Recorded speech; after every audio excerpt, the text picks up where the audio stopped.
शहर में एक फकीर आया था। लोगों में इसकी बड़ी शोहरत थी कि वो जो दुआ देता है वो पूरी हो जाती है। मैं पिछले 10 साल से बेऔलाद थी। सास और शौहर की मारपीट से तंग आकर एक रोज पड़ोसन के साथ इस फकीर के पास जा पहुंची। इसके चेहरे पर एक चादर पड़ी हुई थी। मैं रोते हुए इससे कहने लगी कि मेरे लिए दुआ करें बाबा जी, कि अल्लाह मेरी गोद भर दे। लेकिन उसने ऐसी बात कह दी जिसको सुनकर मेरे कदमों के नीचे से जमीन निकल गई, क्योंकि वो फकीर कोई और नहीं बल्कि मेरा। मैं तैयार होकर कमरे से निकल रही थी कि जब मुझे लॉन्च में से आने वाली कुछ आवाजों ने कमरे के अंदर रहने पर मजबूर कर दिया था, क्योंकि मुझे पता था जिस टॉपिक से मुझे खौफ होने लगी थी फिर से वही टॉपिक शुरू हो चुका था। मेरी शौहर की फूफो घर में आई हुई थी और वो भी मेरी सास की तरह मुझे बांझ समझ रही थी कि शादी को 3 साल हो गए हैं, अभी तक बच्चा नहीं हुआ। यकीनन औरत में कोई नुक्स होगा, क्योंकि ये बात भी औरतों ने मर्दों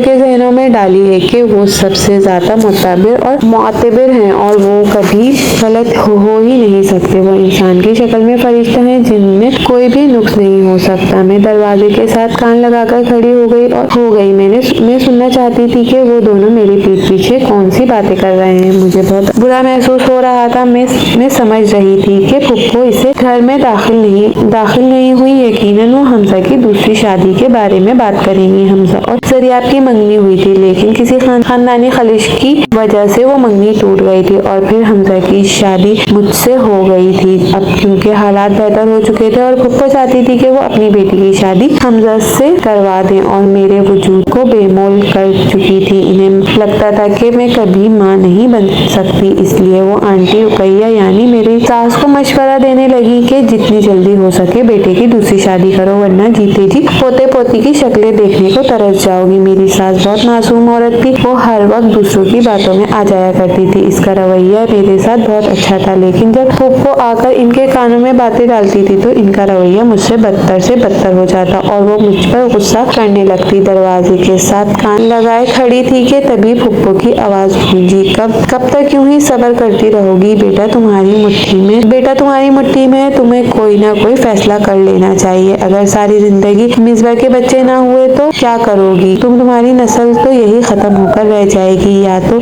इसे किसी डॉक्टर को दिखाओ या फिर तुम ऐसा करो कि हमजा की दूसरी शादी करवाओ। ये सुनने की देर थी कि मेरे गुस्से से मुंह लाल होने लगा और मैंने सोच लिया कि अभी जाकर फुप्पो को बताती हूँ। तभी मेरी सास की आवाज गूंजी। मुझे मालूम था वो पूरी तरह से फुप्पो की बातों में आ चुकी हैं। फिलहाल इनके मुंह पर वो इनकी बनकर बैठी हैं। फुप्पो के जाते ही वो इनकी सारी बातें भूल जाएंगी और फिर सब कुछ फरामोश कर देगी। मैं सोचने लगी कि किसी तरह फुप्पो का घर में आना बंद करना पड़ेगा, वरना ये हमजा की दूसरी शादी कराकर ही सांस लेगी। मेरी सास कहने लगी 1-2 साल और देखते हैं, अगर बच्चा नहीं होता तो फिर हमजा की दूसरी शादी करवा दूंगी। लेकिन मुझे अपनी बहू बहुत प्यारी है। मुझे उम्मीद है कि अल्लाह ताला इन दोनों पर करम जरूर करेंगे और इसे रहमत और नेमत दोनों से नवाजेगा। उम्मीद का दामन इंसान को नहीं छोड़ना चाहिए। मेरी सास की ये बात सुनने पर मुझे बहुत खुशी हुई कि वो मेरे साथ है। तभी फुप्पो इनको मुझसे बजन करने लगी। मुझे फुप्पो पर गुस्सा आ रहा था। इससे पहले कि मेरी सास फुप्पो की बातों में आती, मैंने जोर से दरवाजा खोला और सीढ़ियां उतरते हुए फुप्पो के सर पर जा पहुंची।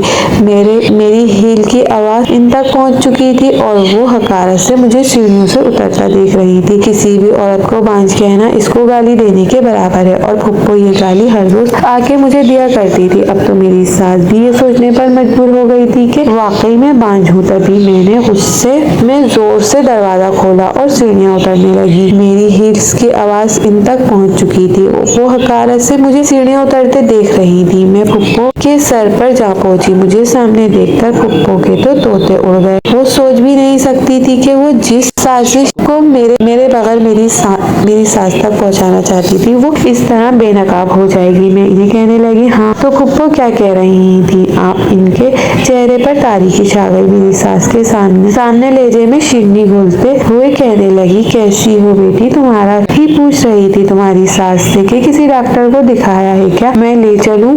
मुझे इस मक्कार बुढ़िया पर बहुत गुस्सा आया। मैं इन्हें कहने लगी, मैंने आपकी सारी बातें सुननी है।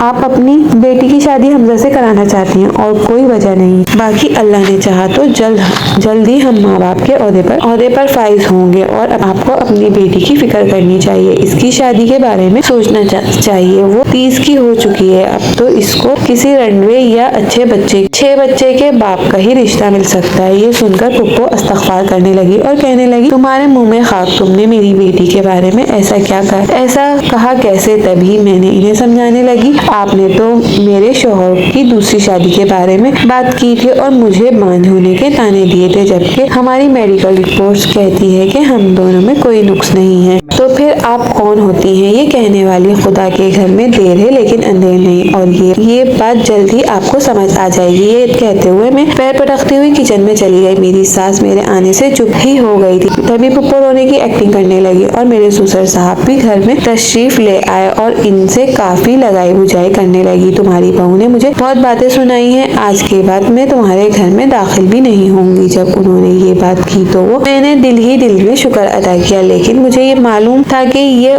सब ऊपर से कह रही हैं। हकीकत में ऐसा कुछ नहीं होने वाला। जब तक कि वो हमजा और जरियाब की शादी न करा दें तब तक वो मेरे घर में आती रहेंगी, बल्कि बाद में तो इनकी बेटी का घर बन जाएगा, फिर वो बिला झिझक आएंगी। अभी मैं सोच ही रही थी जब मैंने खुद को सर्जिश किया और कह के मैं ऑल फॉल बक रही हूँ और सारा ध्यान खाना बनाने पर लगा दिया। मेरे कान पुप्पो की बातें सुनने की तरफ लगे हुए थे और मेरे हाथ जल्दी चल रहे थे ताकि वक्त पर खाना बना सकूं। वैसे भी बच्चा न होने की वजह से मुझे बहुत बातें सुननी पड़ती थी। मैं नहीं चाहती थी कि मेरी सास ससुर की खिदमत करने में कोई कमी आए और इनको एक और वजह मिल जाए बातें करने की। मैं इन्हें अपने माँ बाप की तरह समझती थी, इसीलिए इनकी खिदमत में कोई भी कसर नहीं छोड़ना चाहती थी। हम सब आपस में बहुत खुश थे, लेकिन पुप्पो लगाई बुझाई करने का कोई मौका नहीं जाने देती थी। मुझे इन पर बहुत गुस्सा आता था और अक्सर मैं इनको बातें सुनाया करती थी। वो भी ढीठ थी, एक दिन बातें सुनती थी, दूसरे दिन फिर आ जाती। इनके दो चेहरे थे, वो मुंह पे कुछ होती थी और पीठ पीछे कोई और ही बातें करती थी, इसलिए मैं इनको मक्कार पुप्पो कहा करती थी। मैं सिर्फ इनको इनकी पीठ पीछे ही नहीं, इनके मुंह पर भी मक्कार पुप्पो कहा करती थी, जिसका वो अक्सर बुरा मना जाती थी। कभी कभी तो वो ऐसे जाहिर करती कि जैसे उन्होंने सुना ही नहीं। पुप्पो का जब से घर आना ज्यादा होने लगा था, हमजा और मेरी सास के रवैये में बहुत सी तब्दीली आने लगी। ये जुम्मे का दिन था जब मेरे ससुर इस दारे फानी से कूच कर गए। हम लोग पीछे रोते रह गए। अब तो पुप्पो को मौका मिल गया कि वो मेरे खिलाफ जी भरकर भड़ास निकाले, क्योंकि मेरे ससुर बहुत अच्छे आदमी थे। वो अक्सर बहन को समझाया करते थे, मेरी बहू के बारे में कुछ भी कहने से पहले सोचा समझा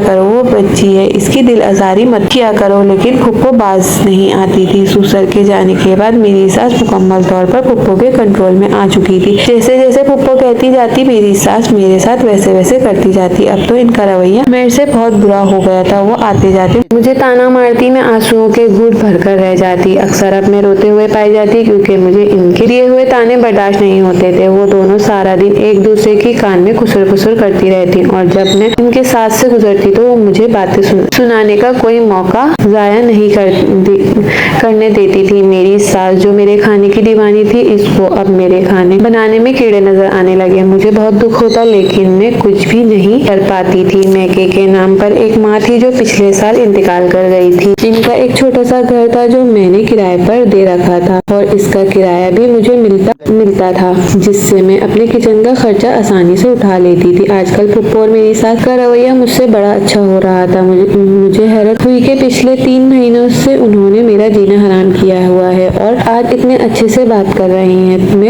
हैं। कुछ तो गड़बड़ है। मेरे शौहर हमजा भी मुझसे बहुत मोहब्बत से पेश आ रहे थे और मैं इन सब के होंके बनी देख रही थी। तभी एक दिन पुप्पो की बातों में आकर मेरे शौहर ने मुझसे कागजात साइन करवाए जो मेरी माँ के घर के थे। उन्होंने धोखे से वो घर अपने नाम करा लिया। मैं तो इनके इस धोखे पर भी हैरान होकर रह गई। मेरा एतबार और मान टूट चुके थे। शौहर पर एतबार करना चाहती थी ही न इसके मुखातिब करने पर इसे जवाब दे दी। इनसे दिल उठ गया था। अब मेरे दिल में इनके लिए कोई इज्जत और एहतराम बाकी नहीं रहा। जब उन्होंने मेरा बदला रवैया देखा तो वो पहले जैसे हो गए, मुझसे सख्त मिजाजी से पेश आने लगे और अक्सर मुझ पर हाथ उठाने लगे। इनको कारोबार का घाटा हुआ था तो इसका इल्जाम भी उन्होंने मुझ पर लगा दिया। एक दिन वो परेशान सूरत लिए घर आए। मैंने भागकर इन्हें पानी दिया। उन्होंने गिलास पकड़ते ही जोर से वो पानी का गिलास दीवार से दे मारा। मैं हल्के से चीख मारते हुए डर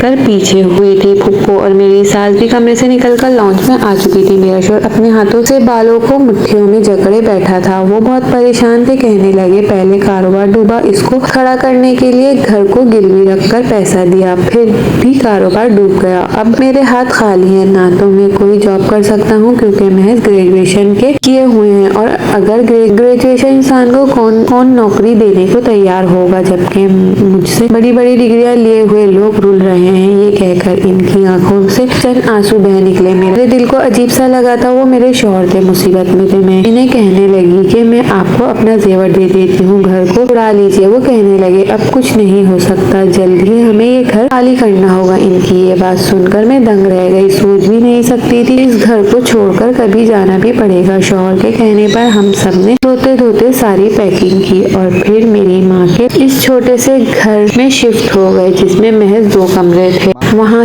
पर हमारा गुजारा मुश्किल था लेकिन नामुमकिन नहीं। पुप्पो अब भी हमदर्दी करने के वास्ते आ जाया करती थी। मुझे तो हैरत थी कि इनको घुटने का मसला था और वो फिर भी 2 गलियां चलकर हमारे घर आ जाया करती थी। गरीबी मायूसी ने मेरे शौहर और सास को यकसर बदल डाला। इन दोनों का रवैया और ज्यादा बुरा होने लगा। मेरा शौहर मारपीट करता, बात बात पर गुस्सा होता, बर्तन तोड़ने लगता। धीरे धीरे मेरे आधे से ज्यादा साइज वाले बर्तन टूट गए और चंद जरूरत का सामान ही हमारे घर रह गया था। किसी दोस्त की बातों में आकर मेरा शौहर स्मोकिंग भी करने लगा था, जिसका मुझे बेहद अफसोस था। मैं अपने शौहर और सास के रवैये से बहुत ज्यादा तंग थी लेकिन कुछ भी नहीं कर सकती थी। इन दोनों के सिवा मेरा इस दुनिया में कोई नहीं था। तभी एक दिन पुप्पो घर में मिठाई का डब्बा लेकर हाजिर हुए। मुझे लगा कि शायद उन्होंने अपनी बेटी का रिश्ता तय कर दिया होगा इसलिए आए हैं, लेकिन वो तो मेरी दुनिया तारीफ करने के लिए आई थी। आते ही वो मेरी सास के साथ बैठ गई और मेरे शौहर हमजा को भी अपने पास बिठा लिया और घर में इनके करीब अगर मैं इनके करीब जाती तो वो चुप हो जाती। 1-2 बार तो मेरी सास ने मुझे टोक दिया और कहा कि किचन की हद तक महदूद हो जाओ, जब तक हम ना बुलाएं बाहर मत निकलना। मैं इनकी बातें सुनकर अफसोस करने के सिवा कुछ भी नहीं कर सकती थी। घर भी मेरी माँ का था। एक तो उन्होंने धोखे से अपने नाम करवा लिया, दूसरा वो मुझ पर रोब जमाने की साजिश कर रहे थे। मैंने कान लगाने की कोशिश की कि किसी तरह में कोई बात सुनूं, लेकिन पल्ले ही कुछ नहीं पड़ रहा था। मैं इनको सामने किचन से झांक कर देख रही थी। वो भी मेरी बेचैनी महसूस कर चुके थे। तभी मेरा शौहर जो परेशान शक्ल लिए बैठा था एकदम मुस्कुराने लगा। मुस्कुराते हुए बाइक की चाबी उठाई और घर से निकल गया। मैं इसके रवैये पर हैरान रह गई। फुप्पो तख्त पर बर्जमान रही। मेरी सास किचन में दाखिल हुई और कहने लगी, लो मिठाई खाओ। मिठाई खाते हुए इनसे पूछने लगी किस चीज की मिठाई है। वो कहने लगे, हमजा और जरियाब की शादी की डेट फिक्स कर दी गई है, ये इसी की है। मेरे हाथ से गुलाब जामुन छूटकर नीचे गिर चुका था जो कि मैं आधा खा चुकी थी। आधा जमीन पर पड़ा अपनी बेबसी को रो रहा था। मुंह खोले आंखें फाड़े सास को देख रही थी। वो मेरे इस रवैये से डर गई और एकदम पीछे होते हुए कहने लगी, ऐसे क्यों जाहिर कर रही हो? मैंने कौन सा तुम्हारे सर पर आसमान गिरा दिया? अब तुम हमें ना तो औलाद दे सकती हो और न ही मेरे बेटे के किसी काम में मदद कर सकती हो। हमारे किसी भी काबिल नहीं हो तुम। हमने अपने बेटे की दूसरी शादी करनी है ना। मुझे बेहद गुस्सा आया। मैंने गुस्से में चिल्लाते हुए कहा, मैं भी देखती हूँ कैसे कराती हैं आप शादी, मुझसे बुरा कोई नहीं होगा अगर आपने ऐसा सोचा भी। सही में वही से तो वो थाल नीचे फेंका और जिस पर चावल पड़े हुए थे। मेरी सास डर गई। जैसे ही वो संभली वो मुझे गालियां देने लगी। मैंने खुदा के रिज़्क़ को इस तरह नीचे फेंक दिया। मैं गुस्से में अपने कमरे में आकर बंद हो गई थी। सास और पुप्पो से तो ये उम्मीद थी लेकिन अपने शौहर से हरगिज़ नहीं थी। मुझे लगा वो मुझसे मोहब्बत करते हैं और कभी भी मेरे होते हुए दूसरी बीवी नहीं लाएंगे। हाँ, अगर मैं मर जाऊँ तो बेशक इनको इजाज़त है। मेरे कमरे में आकर रोने लगी। इस घर में मैंने सबसे अच्छा वक्त गुजारा था, अब मेरी जिंदगी के तारीख दिन भी यहीं कटने लगे। शौहर से मैं नाराज थी, इसे कोई भी बात नहीं करना चाहती थी। तभी पुप्पो मेरे कमरे में आई और कहने लगी, अच्छा बस अब अफसोस ना करो, मेरी बेटी भी तो तुम्हें बर्दाश्त कर रही है, तुम भी इसे बर्दाश्त कर लेना। मुझे पता था अगर पुप्पो से जरा सी अपनायत अपनाऊंगी तो वो मेरी हो जाएंगे और सारा राज उगल देंगी। मैंने बहुत अपनायत से इन्हें गले लगाया और अपने पास बिठाया और इनसे पूछा, हमजा कैसे शादी के लिए मान गए? पहले तो उन्होंने सवालिया नजरों से मुझे ऊपर से लेकर सर तक घूर कर देखा, फिर कहने लगी, मैंने हमजा को कह दिया है कि मेरा घर बेचकर वो अपना घर जो इसने गिरवी रखा हुआ है वो इसे छुड़वा ले, फिर हम दोनों का ही इस घर में हिस्सा हो जाएगा, यानी आधा घर इसके नाम हो जाएगा और आधा घर जरियाब के नाम हो जाएगा। जरियाब के अलावा मेरी औलाद ही कौन है? मुझे इन पर बेहद गुस्सा आया और मैंने इसे मशवरा दिया कि ये छोटा सा घर बेचकर कारोबार में डाल ले, इसका कारोबार जल्द संभल जाएगा। मैं इन्हें गुस्से में घूरने लगी कि मेरे माँ बाप की आखिरी निशानी वो क्यों बेचना चाहती हैं और अपना हिस्सा कैसे हमारे घर में बनाना चाहती हैं। तभी इनकी सारी स्कीम मुझे समझ आ गई और मैंने सोच लिया कि जितनी जल्दी हो सके मुझे डॉक्टर को दिखाना चाहिए ताकि ये बांझ वाला आना भी खत्म हो। इसके बाद मैं पुप्पो को सीधा करूंगी। मैं मुस्कुराने लगी और कहने लगी, हाँ जरिया मेरी बहन की तरह है, दोनों सहेलियों की तरह रहेंगे, बिल्कुल भी नहीं झगड़ेंगे। ये सुनकर पुप्पो पहले तो हैरान हुई, फिर खुश होते हुए कहने लगी, हाँ जीती रहो बेटा, मुझे तुम लोगों से यही उम्मीद थी। एक बार तो मुझे इन पर तरस भी आया, लेकिन इनकी मक्कारियाँ याद आते ही मैंने इन पर एक हसीन निगाह डाली और बाहर आ गई। अभी मैं नुक्कड़ पर मौजूद केलैनी की तरफ जाने लगी थी कि जब मुझे मेरी पड़ोसन मिल गई और मेरी अम्मी की बेहतरीन दोस्त हुआ करती थी। वो कहने लगी, इतनी परेशान क्यों हो और कहाँ जा रही हो? मैंने इन्हें शुरू से लेकर आखिर तक सारी कहानी सुना डाली। वो कहने लगी, पागल हो तुम, मैं किसी जगह ले चलती हूँ कि वहाँ जाकर तुम्हारी सारी मुरादें पूरी हो जाएंगी और देखना तुम मेरा शुक्र अदा करती थकोगी नहीं। ये कहकर वो कहने लगी, एक मिनट रुको, मैं चादर पहनकर आई। 5 मिनट धूप में खड़ी रही, लेकिन ये 5 मिनट जाएगा नहीं गए। आंटी शमसा चादर पहनकर बाहर आ चुकी थी। हम दोनों एक बाबा के पास गए। मुझे वहाँ पर घुटन हो रही थी क्योंकि वहाँ का माहौल मुझे बहुत अजीब लगा, लेकिन मैं कुछ भी नहीं कर सकती थी क्योंकि अब मुझे हर हाल में औलाद चाहिए थी अपना घर बचाने के लिए। पहले तो मैंने इस चीज को बहुत आसान समझा हुआ था। खैर मेरे सास ससुर को भी इतना भी अपने पोता पोती की ख्वाहिश नहीं थी कि दूसरी बहू ले आए, लेकिन पुप्पो ने हर तरफ से काम खराब किया हुआ था। शमशा आंटी बताने लगी कि वो फकीर बहुत पहुंचा हुआ है, वो कोई तावीज गंडा नहीं करता बल्कि लोगों को दुआएं देता है और वो दुआ पूरी हो जाती है। मैंने इसकी शोहरत के बारे में सुना तो आंटी को कहने लगी, फिर जल्दी से चलिए ना, वहीं चलते हैं। हमें वहाँ जाते हुए बहुत वक्त लगा क्योंकि इस फकीर का कोई ठिकाना नहीं था, कभी वो किसी जगह होता कभी वो किस जगह होता। हमें इसको ढूंढने में बहुत मुश्किलात का सामना करना पड़ा। हम लोग जब फकीर साहब के पास गए तो पर एक बहुत बड़ी चादर और रखी थी। मैं इनको रोते हुए कहने लगी, फकीर साहब मुझे दुआ दीजिए कि मैं जल्द ही अल्लाह मेरी गोद भर दे और मेरा घर टूटने से बच जाए। मैं इनसे दरख्वास्त कर रही थी कि जब वो मेरी बात बीच में टोकते हुए कहने लगे, जिनको ज्यादा बद्दुआएं लग जाएं इनके लिए तो की गई दुआ भी कभी कबूल नहीं होती। मुझे इनकी बात समझ नहीं आई, लेकिन जैसे ही उन्होंने मुंह से कपड़ा हटाया मैं हैरत से कंग बैठी रह गई थी। मुझसे कुछ बोला भी नहीं गया था। शमसा आंटी के चेहरे पर भी हैरत थी, लेकिन फकीर बाबा बहुत मुतमईन से हम दोनों को देख रहे थे। वो कहने लगे, बहुत अरसे से मुझे इंतजार था कि तुम मेरे पास आओ, मुझे मालूम था तुम जरूर आओगी, इसलिए मुझे तुम्हारा इंतजार शिद्दत से रहा। कोई और नहीं, मेरा सगा बाप था। मुझे हैरत होने लगी कि मेरा बाप जिंदा कैसे हो सकता है, वो मर चुके थे। मैं अजीब से तासुरात लिए इन्हें घूर रही थी। जब वो कहने लगे, तुम क्या समझ रही हो कि मैं तुम्हारा वालिद हूँ या मेरी शक्ल इनसे हूबहू मिलती है? इनकी दूसरी बात पर मैं चौंक गई। वो कहने लगे, तुम्हारा बाप मेरा जुड़वा भाई था, उसने जो मेरे साथ किया इसकी सजा तुम भुगत रही हो क्योंकि तुम इसकी वाहिद वारिस हो। और इनकी बात हैरत से सुनने लगी। मैं कहने लगी, तजस्सुस में मत डालो, जो कहना है साफ साफ कहिए, वो कहने लगी। अहमद मेरा बड़ा भाई हामिद, इसने मुझे जीते जी पागल करने में कोई कसर नहीं छोड़ी। हम दोनों अपने वालिदैन के 2 ही बच्चे थे। हम दोनों की शादी के फौरन बाद हमारे माँ बाप का एक रिक्शे के एक्सीडेंट में के दौरान वफात पा गए थे। हम दोनों भाइयों में जायदाद बंटवारे के नाम पर बहस होने लगी, यहाँ तक कि हम दोनों ने एक दूसरे से बात करना तक छोड़ दी। मैं अपने बड़े भाई से कुछ उधार ले रखा था। मेरा बड़ा भाई जरूरत ना होने के बावजूद मुझसे इस रकम का तकाजा करने लगा। इसी तरह वो इस घर को पूरी तरह से हथियाना चाहता था। इसे मालूम था कि मैं इस अभी रकम नहीं दे सकता। एक दिन इसने रकम के मुतालबे के चक्कर में मुझे, मेरे बच्चों समेत हमको घर से निकाल दिया और मैं दरख्वास्त करता रह गया कि आप मेरे साथ ऐसा नहीं कीजिए, लेकिन वो अपनी बीवी की बातों में आ चुका था। भाई की परवाह भी नहीं कर रहा था। इसने मुझे मेरे बच्चों समेत घर से निकाल दिया और धक्का देने पर मेरा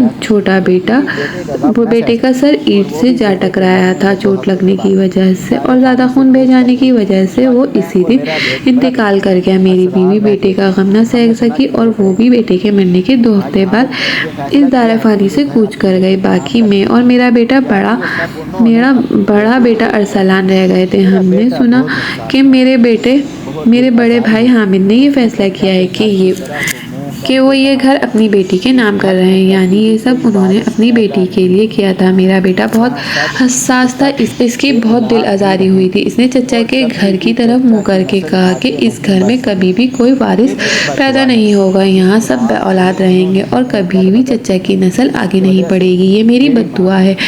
जिस औलाद के लिए उन्होंने हमें दरबदर किया था, जिसकी वजह से मेरी माँ और भाई मर गए, वो कभी खुश नहीं रह सकेंगे। तुम इनकी बेटी थी, लेकिन इनकी जितनी भी औलाद नरीना हुई वो सब पैदा होते ही फौत हो जाते थे। इनको भी एहसास नहीं हुआ कि उन्होंने भाई के साथ कितना गलत किया। बस अपनी जिंदगी में मगन रहे और अपनी एक बच्ची के साथ खुश थे। इन्हें नहीं मालूम था कि मेरे बेटे ने जो इनको बद्दुआ दी है वो जल्द ही वो इनके मुंह के बल गिराने वाली है। मेरे बेटे ने सच्चे दिल से दुआ की थी, तभी वो कबूल हो चुकी थी। इसलिए तुम कभी भी माँ नहीं बन पाओगी। ये सुनकर मैं गश खाकर गिरने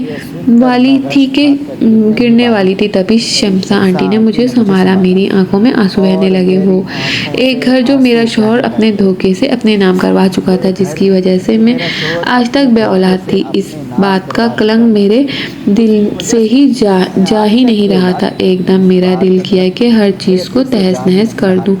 एक दिन अरसलान को इतना तेज़ बुखार आया कि वो जिंदगी और मौत के दरमियान झूलकर रह गया। भाई और माँ के गम ने इसके दिल में ऐसा दर्द भरा था कि महज 6 साल का वो बच्चा नीम पागल हो चुका था। एक दिन वो भी मुझे छोड़कर चला गया। मेरी तो दुनिया तारीख हो गई थी। मेरे पास कुछ रहा ही नहीं था कि जिसके सहारे में जिंदगी गुजारता। गलियों और कूचों में फिरने लगा। लोग मुझे दीवाना कहते थे। न जाने कैसे मैं जो भी दुआ करता कबूल हो गई। लोगों के दरमियान मेरी शोहरत बढ़ने लगी है।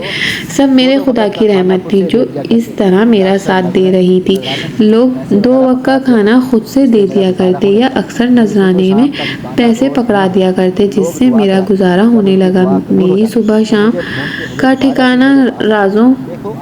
ठिकाना रोज नया होता। लोग दुआ कराते, जिनकी दुआ कबूल होती वो मुझे ढूंढते हुए दोबारा मेरे पास आते। देखो आज तुम भी आई हो, मेरी तरफ तंजिया हंसते हुए कहने लगे और वहां से जाने लगे। जब मैं इनके पीछे भागते हुए कहने लगी, चचा जान एक बार मुझे माफ कर दीजिए, ऐसा मत कीजिए, आपकी भतीजी का घर तबाह होने वाला है, मुझे माफ कर दीजिए। कहीं तो आपके पाँव पड़ जाऊं, कहें तो आपके पाँव पड़ जाती हूँ। आपको आपके घर के या आपके हिस्से के सारे पैसे लौटा दूंगी, लेकिन मुझे दुआ दे दीजिए। लेकिन उन्होंने मेरी बात नहीं सुनी और गली में तकरीबन भागते हुए मेरी नज़रों से ओझल हो गए। मैं गली के बीचों बीच घुटनों के बल बैठी जोर जोर से रोने लगी। महल्ले की बाकी औरतें भी मुझे देखने लगी। शम्सा आंटी मेरी तरफ आई और मुझे पकड़कर वहां से घर आकर मेरा चेहरा धुआं हो रहा था। मुझे कुछ भी समझ नहीं आ रहा था। मैं बेहद उदास थी और किसी से भी बात नहीं करना चाहती थी, इसलिए कमरे में बंद हो गई। आज जरिया पर हमजा की मंगनी थी। मंगनी में ज्यादा लोग तो नहीं थे, घर के ही लोग थे। बस जरिया को सूट पहनाकर इसको अच्छे से तैयार करवाया और फिर हमजा ने इसे और इसने हमजा को अंगूठी पहना दी। मैं कमरे में बंद रही। मुझे नया रोग लग चुका था। एक दिन मेरी गली में सदा आने लगी। कोई फकीर था जो लोगों को अपनी तरफ मुतवज्जा कर रहा था। मैं भागकर बाहर गई तो कोई और नहीं, मेरे चचा थे। मैं किसी की भी परवाह किए बगैर इनके पाँव में पड़ गई और इनसे माफी मांगने लगी। भी शायद दिल नरम कर चुके थे, इसलिए हमारी गली में दोबारा आए थे।